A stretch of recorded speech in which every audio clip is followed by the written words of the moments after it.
ఏం పేరు నీ పేరు? నా పేరు బాబు. ఎక్కడి నుంచి వచ్చావు? మాది ఆంధ్ర రాయలసీమ కదిరి జిల్లా. ఎన్నాళ్ళు అవుతుంది ఇక్కడికి వచ్చి? నేను 20 ఏళ్ళు పైన అయిపోయింది, 30 ఏళ్ళు పైన జూబ్లీ. ఓటు ఎక్కడుంది మీకు? మాకు ఓటు ఆంధ్రలో ఉంది.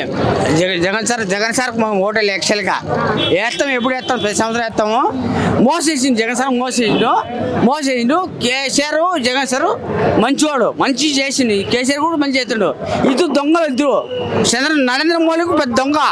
ఫస్ట్ వాడిని కూడా అసలు కులాలు ఎందుకు లెక్క పెట్టాలి? కులాలు మతాలు ఎందుకు లెక్క పెట్టాలి మేడం? మతాలు మాల మాదిగ అవన్నీ ఎందుకు లెక్క పెట్టాలి? వాడు పవన్ కళ్యాణ్ గాడు, వాడు మూసుకుంటాడు, వాడు నాగడుకోడు. ఆ పద్ధతి కాదు. షైట్గా కొట్లాడు అంతే. బాగుండు మేడం, బాగుండదు మేడం. ఈసారి వచ్చేది మటుకు జగన్, ఇక్కడ కేసీఆర్ వచ్చేది కేసీఆర్. మగాంటి గవర్నమెంట్ భార్య వస్తుంది మేడం. మగాంటి గవర్నమెంట్ అది తప్పే. ఫ్రీ బస్ అన్న పులి పెస్తున్నావాడా? ఫ్రీ బస్ ఎక్కుతుంటే నువ్వు దిగరా అంటుండు. వాళ్ళు దిగరా, నువ్వు దిగరా, వాళ్ళు ఎక్కుతున్నా అంటారు. వాడు గ్యాస్ చేయని అంటారు అంటాడు. వాడు ఎలా ఉంది రేవంత్ రెడ్డి పాలన ఎలా ఉంది?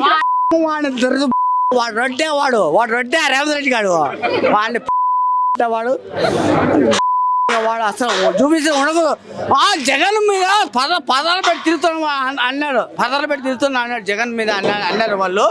వీడు మొత్తం పెద్ద ఇంటి చుట్టూ చెట్లు మొత్తం కొట్టి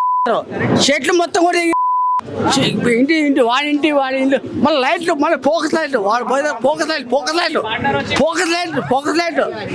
లైట్ మళ్ళీ వాడి ఇంటి చూసి వాళ్ళు అడగరా.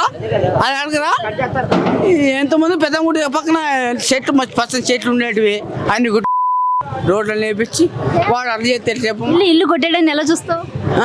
ఇల్లు కొట్టేయడాన్ని ఎలా? మొత్తం ఇల్లు కొట్టి అసలు నేను మెయిన్ పాయింట్ నాగార్జున పార్టీ ఎన్ని పార్టీలు ఉన్నాయి మా నాగార్జున ఫంక్షన్ హాల్. పాపం నాగార్జున ఫంక్షన్ హాల్ అమ్మా. ఎవరు ఏ గవర్నమెంట్ ఏం చేయలేదు పాపం. ఈడు పెద్ద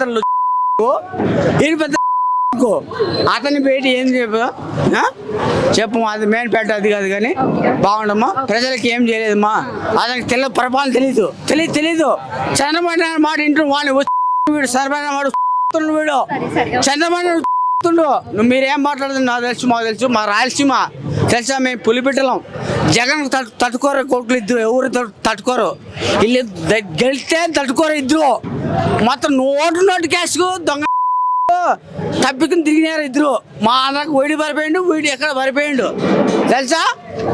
మళ్ళీ వీళ్ళు ఊరు కనవసరంగా ఇప్పుడు కేసు పెడుతున్నాడు. వీడు కేసు పెడుతున్నాడు సర్మాన్య మీద. జూబ్లీ హిల్స్ నియోజకవర్గంలో మళ్ళీ బైపోల్ ఎలక్షన్స్ రాబోతున్నాయి. ఈసారి ఏ పార్టీ ఇక్కడ గెలిస్తే బాగుంటుంది అనుకుంటున్నారు? బీఆర్ఎస్. ఎందుకు బీఆర్ఎస్? బీఆర్ఎస్ గతంలో బాగా పనిచేసింది. కాంగ్రెస్ ఏం చేస్తలేదు. డ్రైవర్కి చాలా ఇబ్బంది అవుతుంది, రైతులకు కూడా ఇబ్బంది అవుతుంది. నేను రైతు కుటుంబం నుంచి వచ్చినోడినే, కానీ రైతులకి గిట్టుబాటు ఏం లేదు. రైతు బంధు ఇస్తా అన్నాడు, ఒకసారి వేసిండు కథ, మిగతాది ఏం లేదు. డ్రైవర్లకి ఏమి ఇచ్చిండు? ఫ్రీ బస్ దేనికి పెట్టినట్టు? సీట్లు కూడా దొరుకుతలేవు కూర్చుందా అంటే. బాగా ఇబ్బంది అవుతుంది. ఒక్క అవకాశం ఇస్తే జూబ్లీ హిల్స్ నియోజకవర్గాన్ని మొత్తం బాగు చేస్తే డెవలప్మెంట్ చేస్తా అంటున్నారు సీఎం రేవంత్ రెడ్డి గారు. ఏం చెప్తారు? సీఎం ఏం చేస్తాడు రేవంత్ రెడ్డి? ఆయన చేయలేడు. కేసీఆర్ ఉండగానే హైదరాబాద్ బాగుపడ్డది, విలేజెస్ కూడా బాగుపడ్డాయి కేసీఆర్ ఉంటేనే. మరి రేవంత్ రెడ్డి ఏం చేసిండు? ఉన్నది మొత్తం ఊడగొడుతుండు తప్ప వేరేది ఏం లేదు. పేదవాళ్ళు ఇల్లు పలగొడుతుండు, మళ్ళీ రోడ్లు పలగొడుతుండు. ఏం చేస్తుండే రేవంత్ రెడ్డి? ఏం చేస్తలేడు కదా. కేసీఆర్ అయితేనే బాగుంటుంది. మళ్ళీ ఎలక్షన్స్ వస్తున్నాయి, ఏ పార్టీ గెలుస్తుంది అనుకుంటున్నారు? నేను కారు గుర్తే అనుకుంటున్నా. అవునా? ఎందుకు కారు గుర్తు? అది నాకు అభిమానం చేపట్టి అన్న ఫస్ట్ నాకు మొత్తం అభిమానం చూపెట్టిండు, నాకు రేషన్ కార్డు చూపెట్టిండు, అన్ని చూపెట్టిండు చేపట్టి. సరే, నువ్వు ఏ పార్టీకి ఓటేస్తావు? కారు గుర్తుగా అని చెప్తున్నా కదా. ఇప్పుడు మీ ఏరియాలో వాళ్ళంతా ఏ పార్టీకి ఓటేస్తారు? ఏ పార్టీకైనా నాకు తెలియదు. ఒకరి గురించి అయితే మాదైతే 10 ఓట్లు మాత్రం కారు గుర్తు నాది. కేసీఆర్ నీకు అసలు ఏం మంచి చేశాడు? నాకు రేషన్ కార్డు ఇప్పించిండు, నాకు మొత్తం బియ్యం ఫ్రీగా చూపెట్టిండు. నాకు దాని వస్తే నాకు సంతోషం చెప్పి